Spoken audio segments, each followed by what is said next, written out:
Assalamualaikum warahmatullahi wabarakatuh. Waalaikumsalam warahmatullahi wabarakatuh. Ya, alhamdulillah teman-teman, adik sekalian, kita hari ini diberikan kesehatan, kita bisa bertemu pada siang hari ini. Jadi kita pembelajaran santai saja ya, nanti kita interaktif pada saat kuliah. Tadi saya juga sudah mengabsen teman-teman ya, tadi sudah dapat informasi dari Ketua Tingkat bahwa yang hadir hari ini ada Ibu, ada Dek Ririn, Tati, Lisa, Mulyani, sama Nur Martia bersama ya.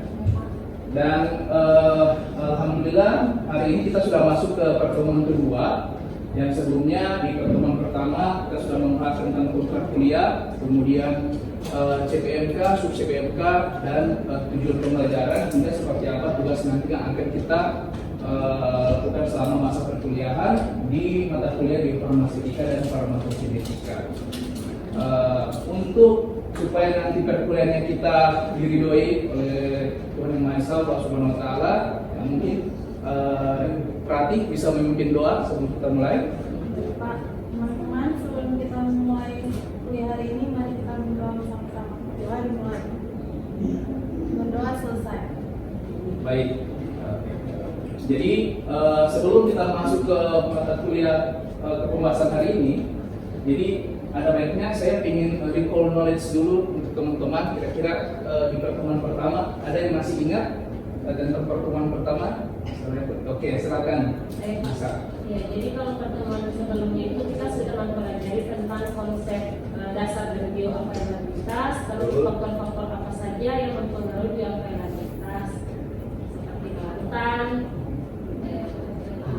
stabilitas, dan juga permeabilitas.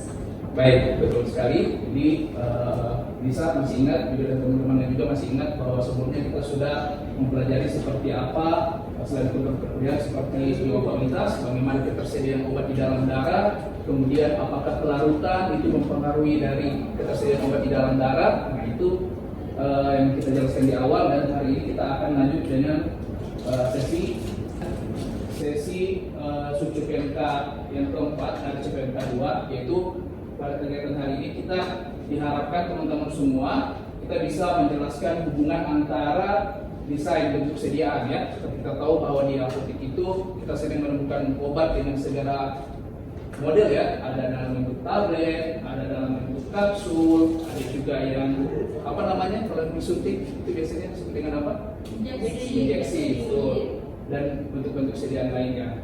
Sehingga dari bentuk-bentuk sediaan obat tadi kita akan belajar bagaimana proses obat tersebut berada di dalam tubuh ya, dari pertama masuk sampai dia dieliminasi.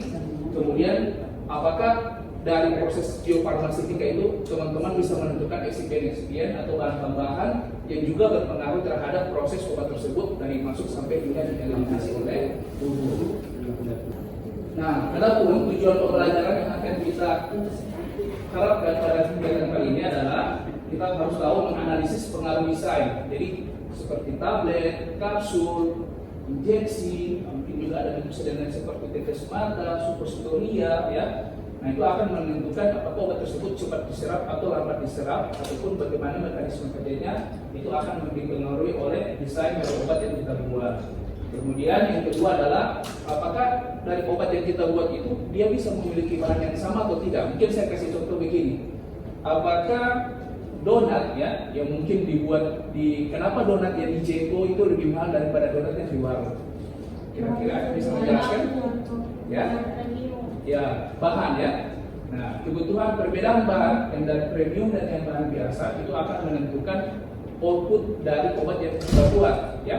Nah sehingga peran eksipien kalau di obat itu namanya eksipien bahan tambahan. Eksipien yang kita akan gunakan pun dengan grade yang berbeda akan menghasilkan output yang berbeda. Kemudian yang ketiga yaitu seperti kita tahu ada kapsul, ada tablet, ada tetes mata, ya, ada injeksi.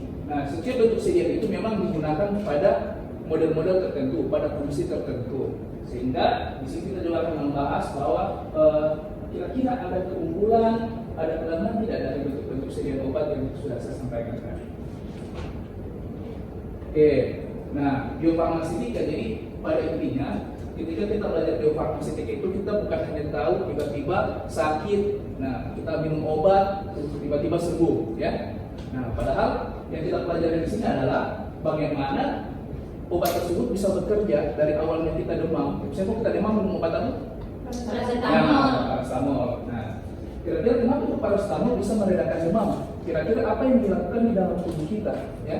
Sampai tiba-tiba kita awalnya demam, minum paracetamol langsung kembali lagi suhu kita ke suhu yang normal, ya. Apakah ini trik sulap? Bukan, ya?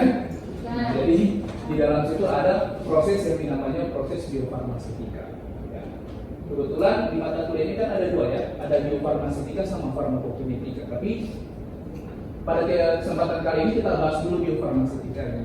Apa sih bedanya dengan farmakokinetika? Nah, jadi kalau bisa biofarmaseutika kita melihat bagaimana prosesnya.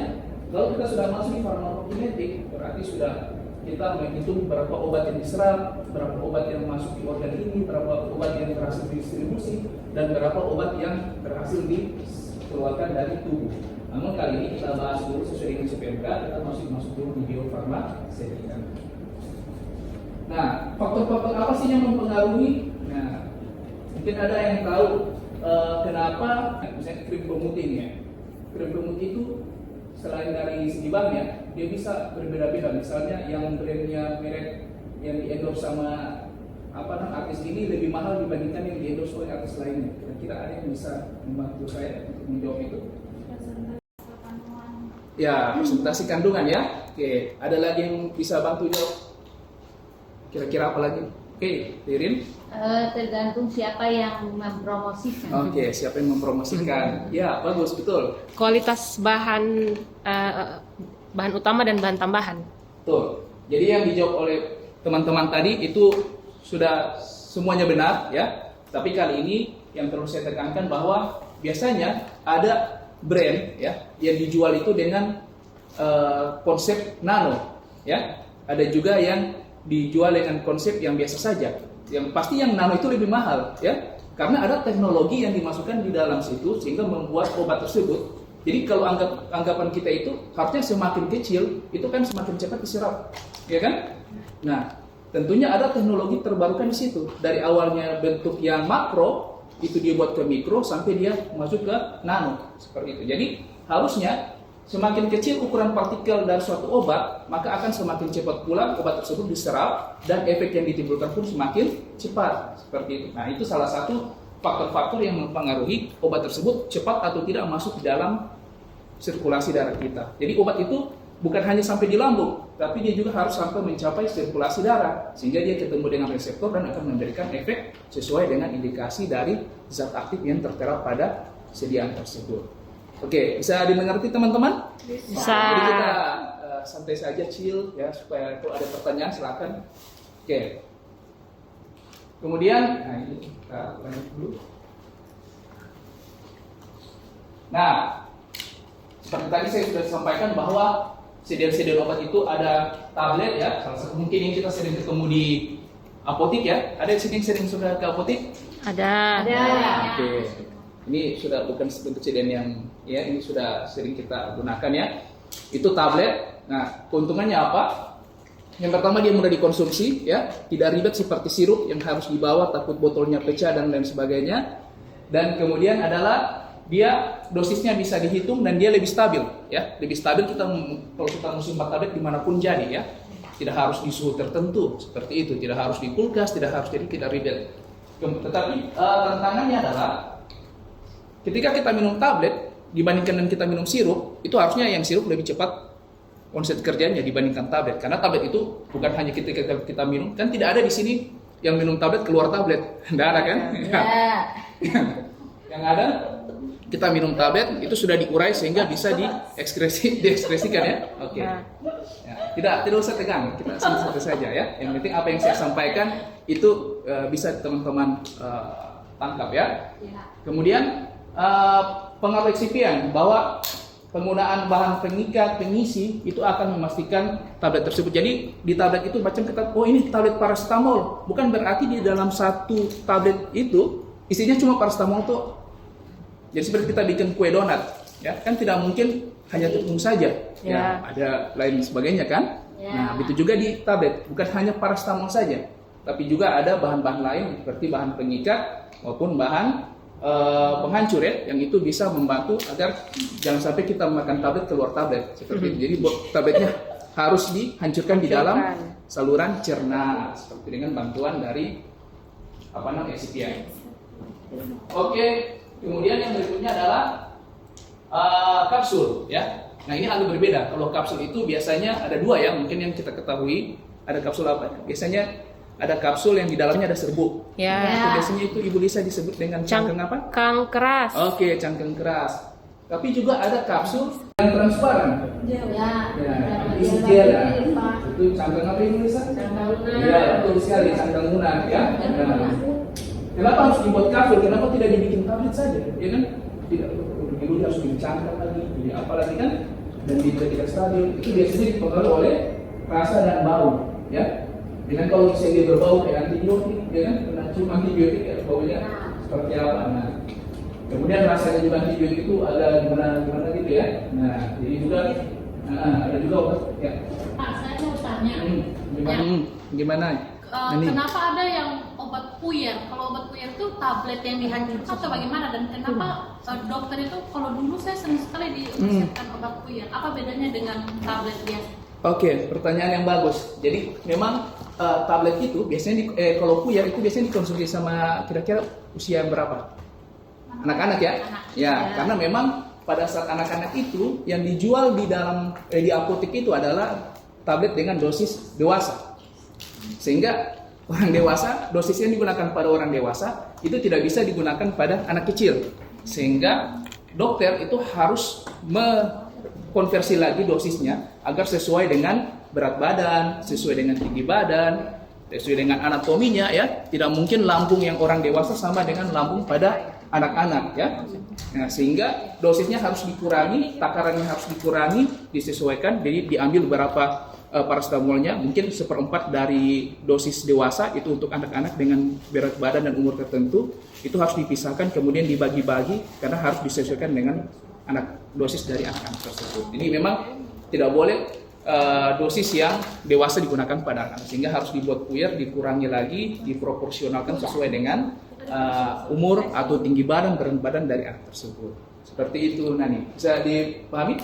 Oke, terima kasih ya, pertanyaan yang bagus. Oke, kita lanjut. Nah, sekarang kita lanjut ke sediaan injeksi. Nah, di sini mungkin pada saat kecil ada yang takut disuntik ya. Biasanya kalau imunisasi ya. Kita imunisasi SD. Nah, itu kalau misalnya program imunisasi biasanya sudah sembunyi di belakang ya. Atau sudah pada nangis karena tidak mau ya. Kenapa harus ada sediaan injeksi? Karena harus ada beberapa obat itu yang harus diberikan secara cepat untuk mendapatkan efek yang cepat. Jadi kalau misalnya tablet dan kapsul ketika kita minum itu kan tidak mungkin langsung ke pembuluh darah, tidak langsung ke pembuluh. Jadi harus lewat dulu proses absorpsi di lambung, proses difusinya, proses pelarutannya, baru dia bisa masuk ke pintu pembuluh darah. Sehingga membutuhkan proses yang lama dibandingkan injeksi. Memang kerugiannya adalah kita harus merobek jaringan ya dengan cara bantuan jarum suntik. Nah, tapi obat tersebut dia langsung masuk ke pembuluh darah. Jadi kalau misalnya di farmakokinetiknya itu ketersediaan hayatinya itu langsung 100%. Jadi tetapi kerugiannya hati-hati untuk yang obat injeksi ya. Obat injeksi itu kalau dia tidak steril seperti yang mungkin pernah kita pelajari di mata kuliah steril ya.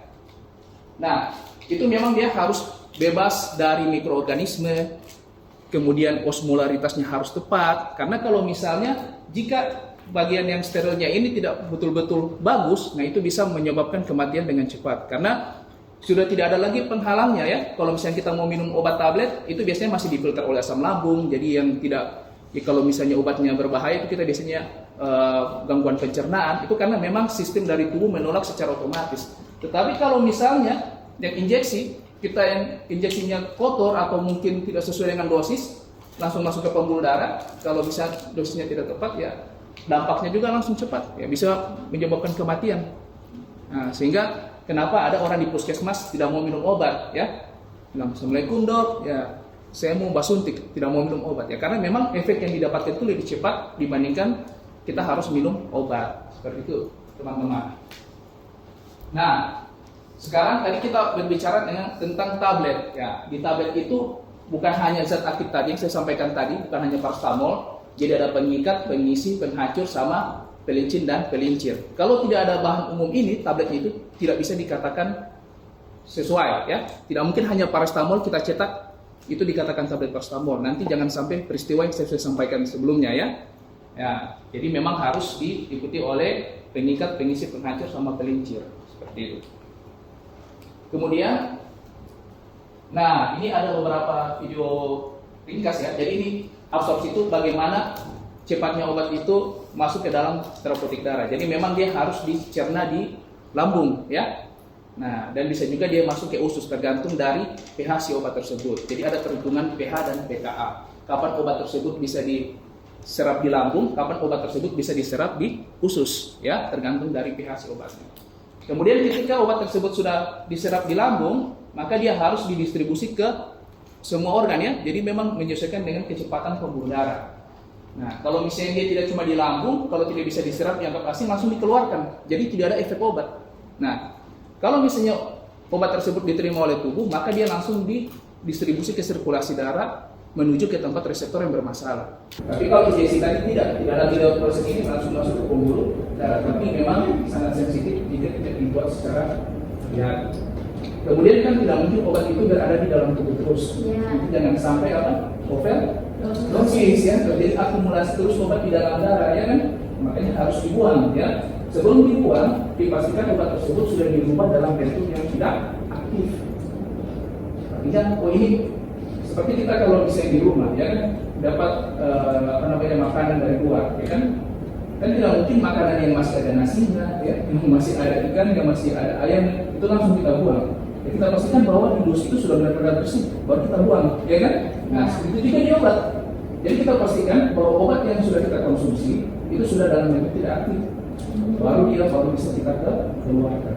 Seperti itu.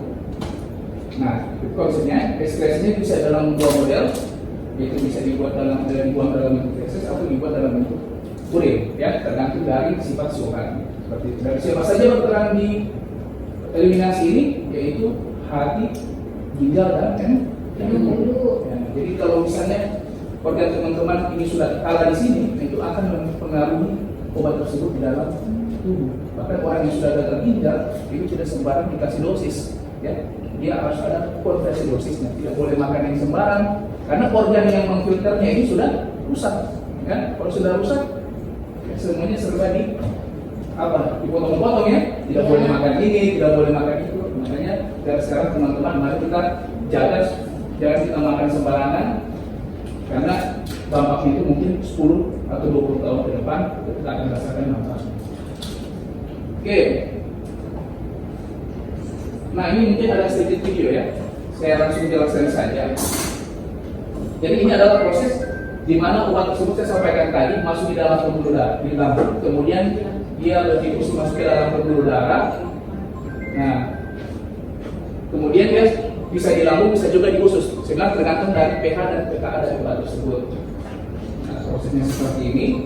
Nah, kemudian dia akan masuk ke intestinal, ya. Dia akan masuk di dinding pembuluh. Nah, sampai dia masuk ke hati. Ini tadi proses distribusi, ya. Dirubah dalam bentuk aktif. Ada beberapa penelitian yang saya sudah lakukan bersama tim dosen juga dengan tim mahasiswa bahwa dengan merubah excipient itu dapat meningkatkan kelarutan obat, dan kelarutan obat tersebut dia dapat mempengaruhi proses obat di dalam darah, ya. Jadi awalnya saya ambil obat yang memang kelarutannya jelek, ya. Kemudian saya perbaiki kelarutannya dengan menambahkan secara kimia. Ternyata semakin bagus kelarutannya, maka semakin bagus juga, semakin besar pula obat tersebut berada di dalam darah. Ini sudah dilakukan secara riset, penelitian disertasi saya. Kemudian penelitian tesis maksudnya, ya. Kemudian juga saya menulis di jurnal juga. Saya membuat dalam bentuk obat yang ini, mungkin yang pernah teman-teman pernah minum, ya, effervescent namanya. Jadi ditaruh di gelas tablet besar, ya. Kemudian kayak CDR, kenal CDR? Ya, Oh pernah. Iya, itu kan tidak mungkin langsung diminum gitu ya. Ditaruh di segelas air dulu, kemudian larutkan dalam air, kemudian dikonsumsi. Itu salah satu bentuk tablet non konvensional. Dan ini sudah didapatkan hasilnya, dia terjadi peningkatan pelarutan dibandingkan tablet yang pada umumnya yang harus diminum dengan satu gelas air. Ya.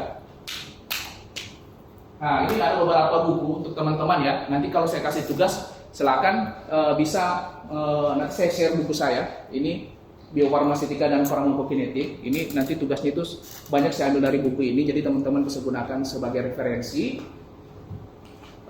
Setelah itu,